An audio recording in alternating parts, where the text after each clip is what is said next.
Selamat pagi teman-teman sekalian. Jumpa lagi bersama dengan Maximus Masankian Channel. Terima kasih semua sahabat, rekan, kenalan di mana saja berada yang selama ini sudah mendukung channel kami. Tentunya dengan like, dengan komen, share, dan spesial hormat kami setinggi-tingginya untuk teman-teman yang sudah subscribe channel kami. Media yang kami siapkan secara digital ini bertujuan untuk memberikan informasi kiranya bermanfaat baik dari dunia pendidikan maupun bidang lainnya yang pasti akan menginspirasi.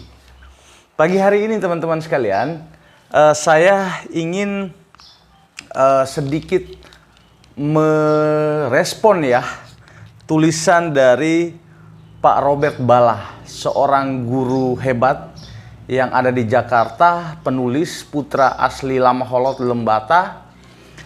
Menurut saya tulisan ini sangat menggelitik bagi kita guru dan tentunya yang bergiat di dunia pendidikan. Di saat ini kita sedang giat melaksanakan ujian di sekolah dan tulisan dengan judul sekadar ujian yang ada dalam ruang opini Poskupang kemarin, edisi kemarin, hari Selasa tanggal 31 Mei 2022, menarik untuk kita diskusikan bersama teman-teman sekalian. Sehingga saya akan membacakan tulisan ini sekaligus sedikit merespon dan tentu teman-teman juga boleh berpendapat melalui kolom komentar nanti ya teman-teman sekalian. Pak Robert Bala, saya belum mengenalnya secara langsung, belum bertemu langsung, tetapi kebetulan berteman di Facebook dan mengenal nama ini pertama sekali itu saya sering baca tulisannya di floresbangkit.com dulu. Namun media online itu saat ini sudah tidak aktif lagi. Dan banyak tulisannya tentang pendidikan itu saya selalu baca di Poskupang. Dan memang kemarin saya sangat tertarik dengan tulisan ini dan pagi ini saya ingin membacanya dan mungkin sedikit merespon dari tulisan ini. Pak Robert Bala, saya pernah membeli bukunya Menjadi Guru Hebat Zaman Now, ya itu tahun 2019, dan tidak hanya membeli tetapi juga saya menjual ke beberapa teman guru juga waktu itu. Oke, kita akan membaca mulai dari judul tulisannya lah. Sekadar ujian. Mei 2022. Bulan puncak ujian. Setelah siswa kelas 12 dan kelas 9 mengikuti ujian akhir. Lalu diikuti anak kelas 6. Gayung itu bakal bersambut dengan ujian kenaikan kelas. Yang jadi pertanyaan. Jadi di alinea kedua ini Pak Robert langsung dengan yang jadi pertanyaan. Oke, mari kita lihat. Setelah tertati-tati dengan pandemi, apakah pola ujian akhir sekolah itu dirancang berbeda sesuai pembelajaran yang didapatkan? Atau ia malah mengangkangi proses yang telah diretas. Jadi paragraf kedua ini penulis sudah membuat pertanyaan yang mau menggugah semua kita bahwa di tengah pandemi kemarin itu proses pembelajarannya kita lakukan secara daring, semi daring dan beberapa metode lainnya. Sementara di ujian yang sedang kita laksanakan ini dia menggunakan pola yang mana begitu? Oke, kita ke paragraf yang ketiga. Mustahil bertanya demikian. Jadi memang Pak Robert Bala ini di beberapa tulisannya itu unik begitu. Dia menggunakan kata-kata yang renyah, lalu membawa pembaca itu dari paragraf ke paragraf itu semakin penasaran. Dan harus menuntaskan tulisannya itu. Saya sudah membaca beberapa kali tulisan dan punya kesan demikian. Oke, mustahil bertanya demikian. Tampak mengingkari terobosan yang berani dilaksanakan oleh sekolah tertentu. Tetapi kalau kita jujur, model ujiannya ternyata tidak beda dengan pola yang dilakukan sebelum pandemi. Iya. Jadi itu di paragraf ketiga ya, penulis sudah mulai menampilkan bahwa fakta sekarang menunjukkan pola ujian kita itu ya pola ujian sebelum pandemi. Ini seperti kita mengangkangi proses pelaksanaan pembelajaran dengan situasi di tengah pandemi gitu.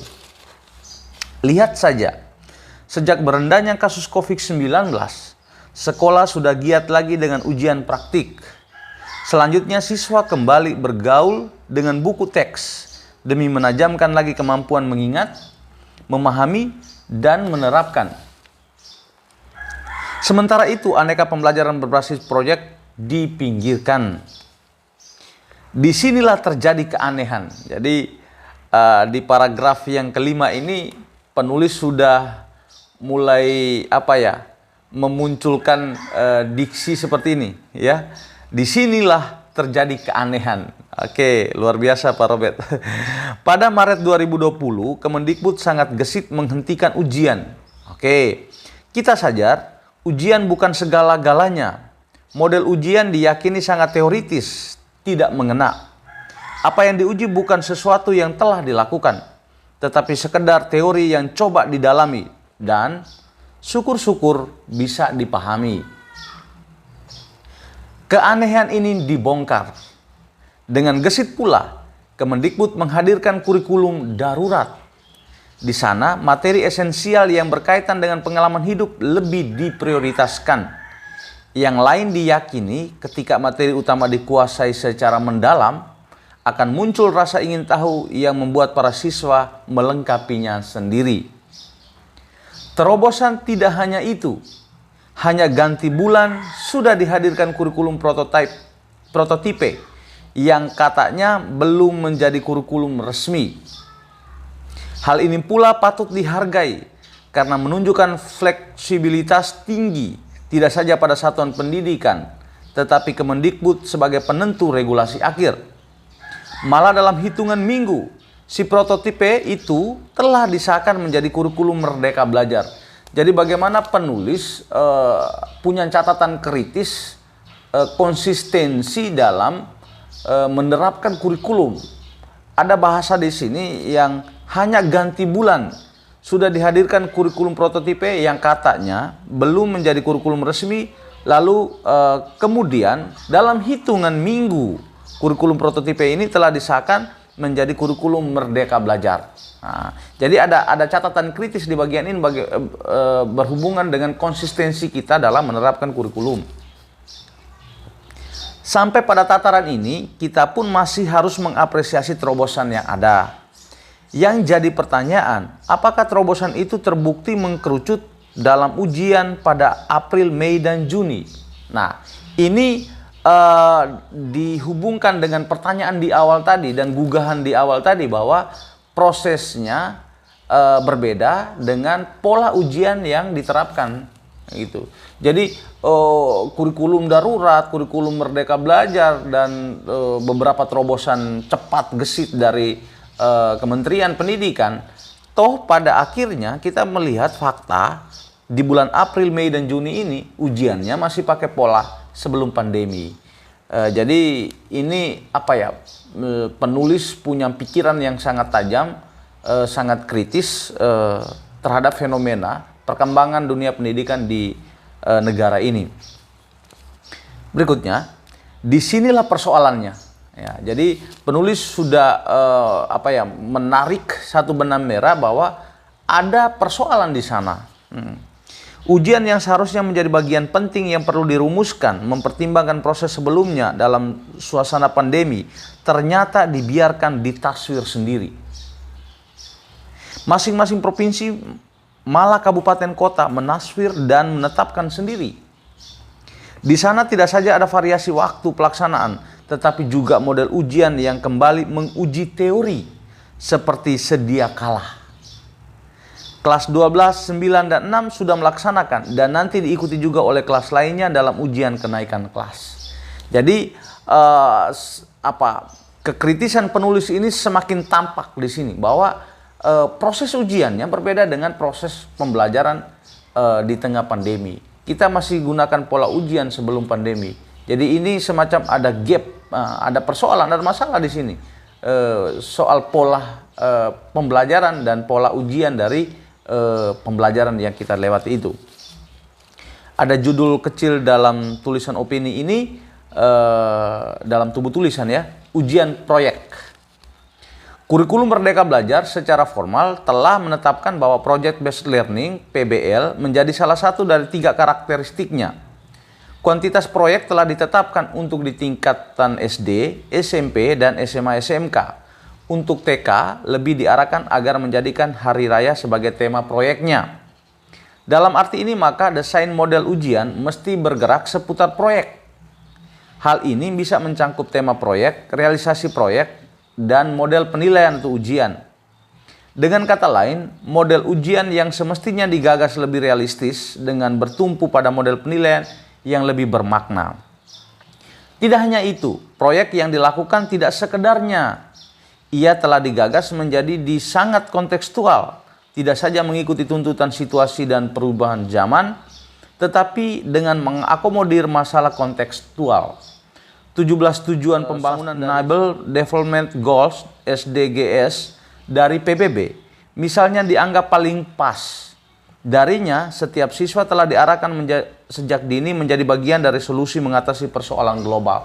Jadi bagaimana proses pembelajaran menerapkan metode-metode, strategi-strategi, pendampingan belajar yang mampu meningkatkan keterampilan dari peserta didik itu sendiri, sehingga dia menjadi bagian dari solusi atas persoalan-persoalan yang dialami di sekitarnya.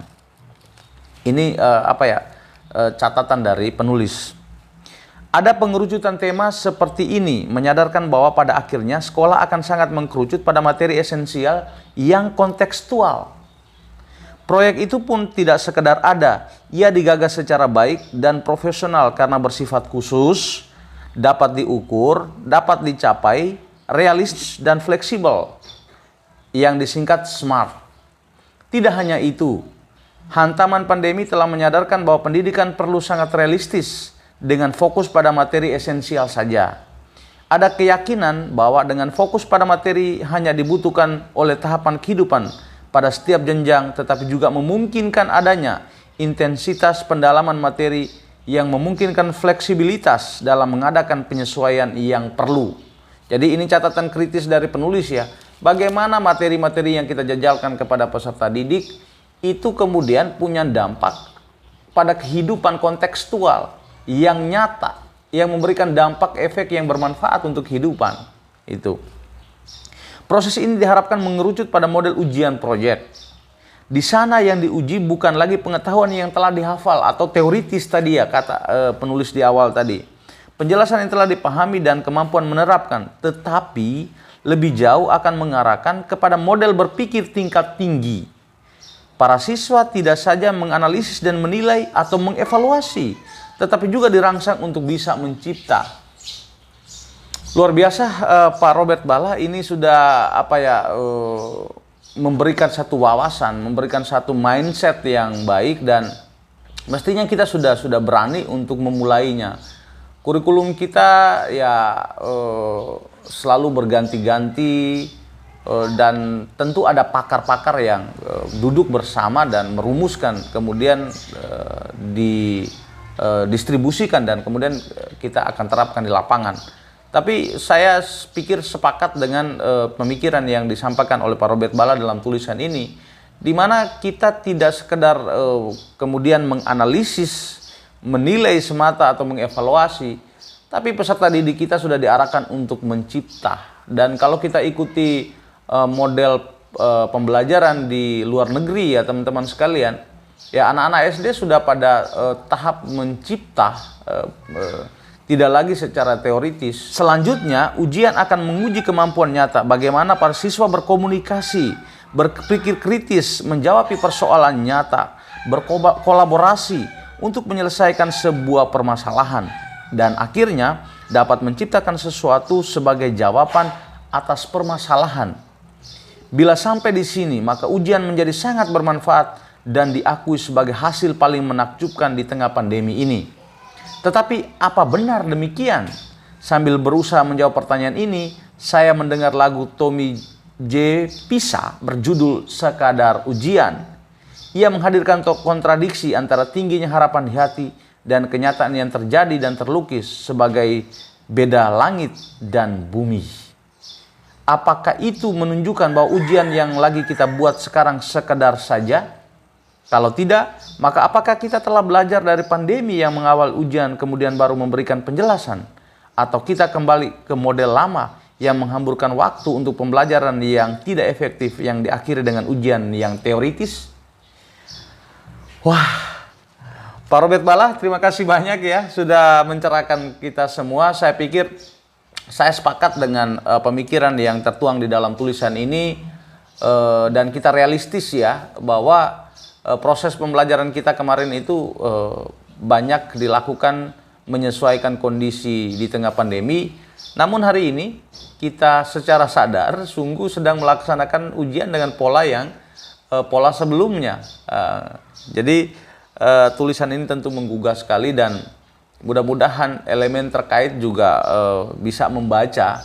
Dan memang seseorang yang punya hobi, punya kesukaan, minat pada membaca, ya secara tidak langsung dia mendapatkan pemikiran dari orang lain yang akan sangat bermanfaat. Dan saya menyampaikan terima kasih banyak Pak Robert Bala. Ini tulisan yang menurut saya sangat bermanfaat dan sangat menginspirasi tentunya.